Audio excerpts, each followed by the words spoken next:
देखिए हर खबर यहीं पर। सब्सक्राइब कीजिए TV9 भारतवर्ष।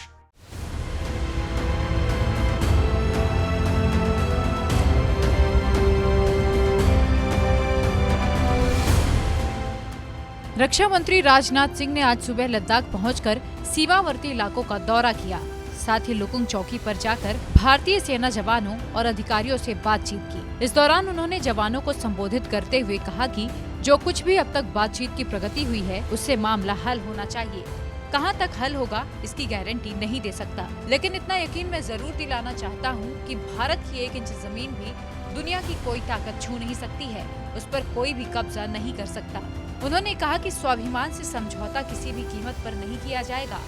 भारत के स्वाभिमान पर चोट पहुंचाने की कोशिश हुई तो हम मुंह तोड़ जवाब देंगे। रक्षा मंत्री ने आगे कहा कि हम अशांति नहीं चाहते, शांति चाहते हैं। हमने कभी दुनिया के किसी देश के स्वाभिमान पर चोट पहुंचाने की कोशिश नहीं की, लेकिन अगर दुनिया की कोई ताकत हमारे स्वाभिमान पर चोट पहुंचाने की कोशिश करेगी तो उसे हम किसी भी सूरत में बर्दाश्त नहीं करेंगे। रक्षा मंत्री ने आगे कहा कि भारत दुनिया का इकलौता देश है जिसने सारे विश्व को शांति का संदेश दिया है। हमने किसी भी देश पर कभी आक्रमण नहीं किया और न ही किसी देश की जमीन पर हमने कब्जा किया है। भारत ने हमेशा ही वसुधैव कुटुंबकम का संदेश दिया। उन्होंने आगे कहा कि भारत और चीन की सेना के जवानों के बीच हाल ही में जो कुछ हुआ है, मैं ये कहना चाहता हूँ कि आप लोगों ने केवल भारत की सीमा की सुरक्षा नहीं की, बल्कि 130 करोड़ भारतवासियों के सम्मान की भी सुरक्षा की है। रक्षा मंत्री राजनाथ सिंह ने आगे कहा कि आज आप सबसे मिलकर मुझे खुशी हो रही है तो मन में एक पीड़ा भी है।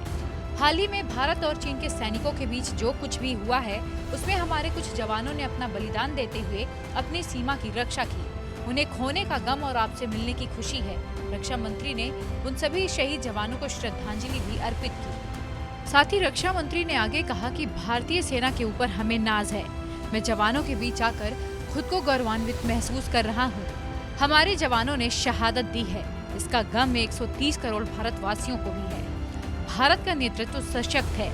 हमें नरेंद्र मोदी जैसा प्रधानमंत्री मिला है और फैसला लेने वाला प्रधानमंत्री मिला है। आपको बताते चलें कि 5 मई को वास्तविक नियंत्रण रेखा पर भारत और चीन की सेनाओं के बीच गतिरोध के बाद रक्षा मंत्री की लद्दाख की ये पहली यात्रा है।